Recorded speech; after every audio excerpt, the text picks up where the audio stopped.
My whole life I was deceived into believing that God was a wrathful deity, and therefore I rejected him.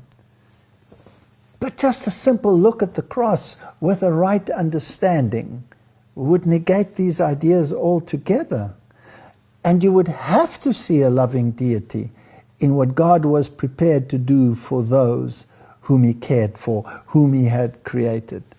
So the issue of God and the way we see God and the way the theological systems of the world have distorted him. If you look at paganism, for example, had to bring human sacrifices. You had to appease the wrath of this deity. Whereas the Bible is so different. Come unto me, all ye who are weary and heavy laden, and I will give you rest.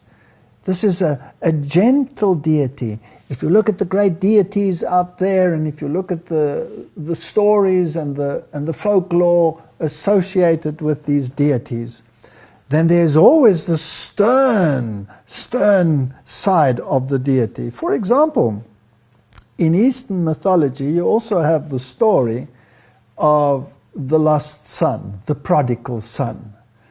But in the Eastern mythology, when this son returns, the father first has to check him out to see whether he's up to scratch, whether he can rectify what he had done wrong. Whereas in the biblical story, the father runs towards this wayward child, embraces him, puts a ring on his finger, a fine cloak around him, the righteousness of God, the righteousness of Christ, and embraces him back into the family. A totally different concept of God.